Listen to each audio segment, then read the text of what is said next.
On est tranquillement en train de prendre l'apéro et regarder les lumières qui vont passer là. Ça c'est un drone militaire, troisième qui passe, qui quadrille la zone. Bienvenue au Rwanda. Bon, bah là on se demande si on n'est pas ciblé parce que quatrième drone qui passe au-dessus de nous.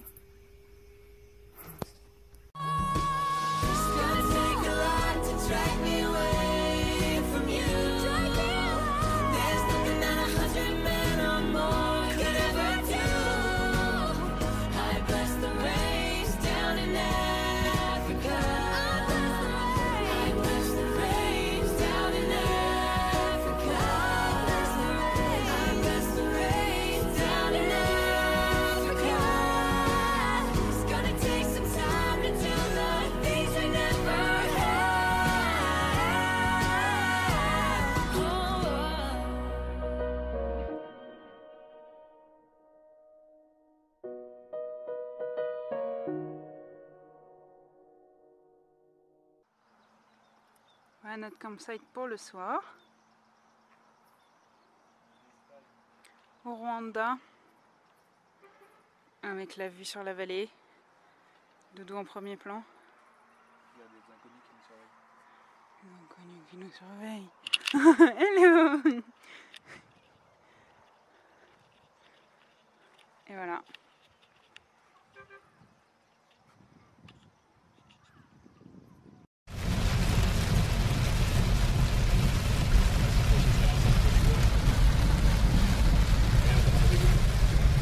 On arrive au Rwanda là. C'est l'angoisse. On voit pas. Enfin, c'est l'angoisse. On savait que c'était la saison, la fin de la saison des pluies.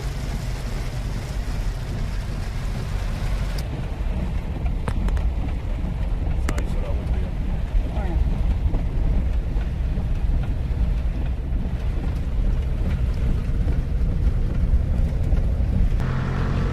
Dans la gaffe,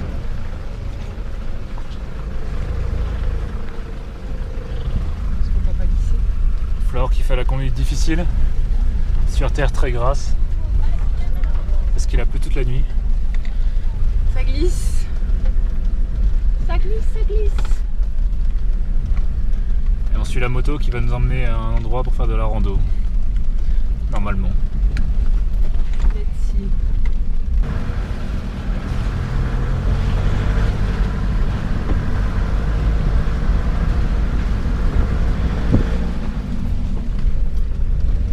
Flore se débrouille très bien. Ça va ma chérie. Regarde ça. Il y a Reste une roue sur le bord. Parce que c'est une route parfaite pour les motos. Pas pour les voitures.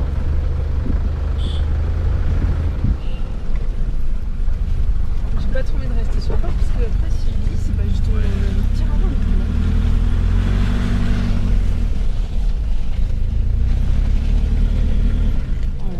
Vu comme ça dérape. Ouais. Ça dérape beaucoup.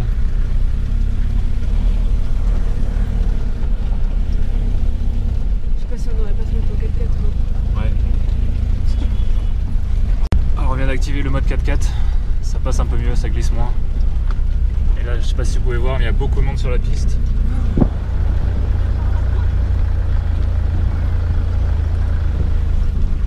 Tout le monde répare la route au fur et à mesure qu'on essaie de la prendre.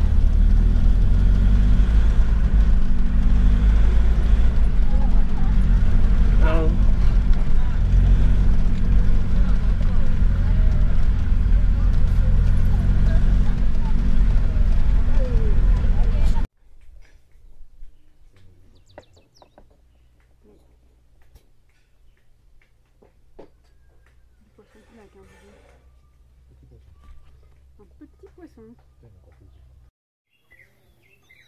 On est à Gisenyi sur le lac Kivu. Petit coup de mou en ce moment. Dans mon doudou. Ça va, quand même. Ouais, le Rwanda, il fait pas très très beau. Et le génocide, c'est un peu difficile. Donc du coup, voilà, on a un petit coup de mou. On est fatigué, je pense. Hein? Et du coup, on se fait plaisir. On a nos petits Virgin cocktails. Kwibuka signifie souviens-toi. Souviens-toi, ces mots placardés partout au Rwanda. Souviens-toi ces milliers de personnes disparues du jour au lendemain. Ces milliers d'hommes, de femmes, d'enfants, assassinés dans leur jardin, leur maison, leur cachette ou dans leur fuite. Assassinés souvent par des voisins, des amis, des proches. Assassinés parce qu'ils avaient été distingués par des critères absurdes décrétés par les colons et anthropologues belges des centaines d'années auparavant.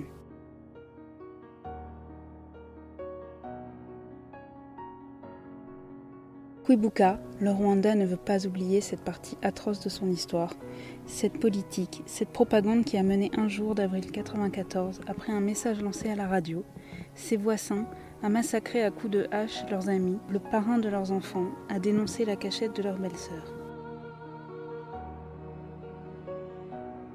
Les crânes exposés dans les mémorials en portent tous les stigmates.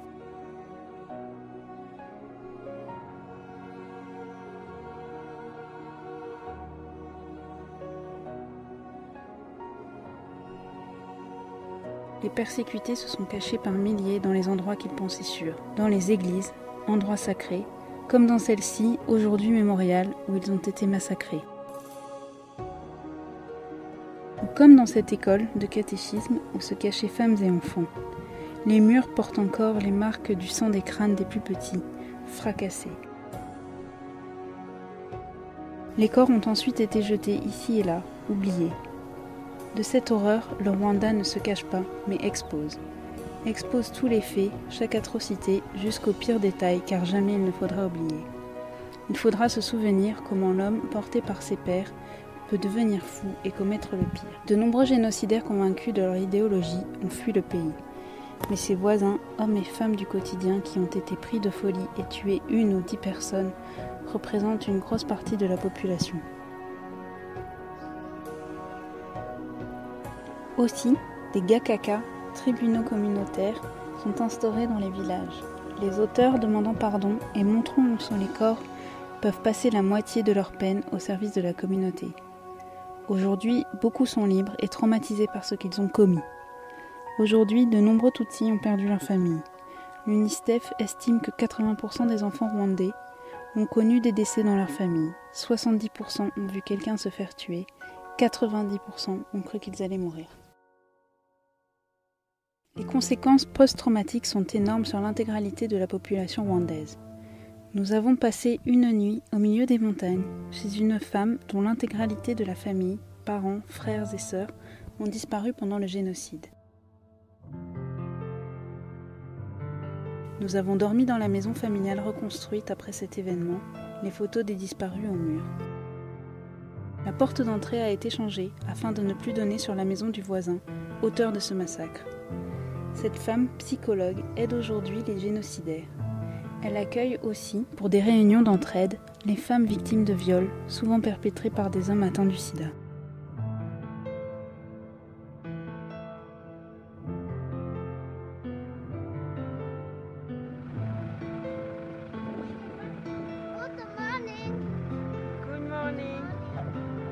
Good morning.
Aujourd'hui, le pays s'est unifié face aux atrocités vécues.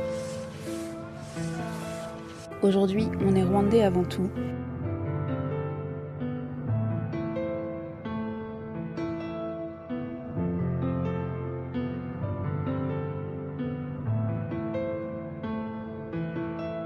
C'est sur ces bases que le Rwanda s'est aujourd'hui redressé et est devenu un modèle de développement pour toute l'Afrique de l'Est, où le plastique est banni, les routes sont fraîchement refaites et la plupart de la population a un travail.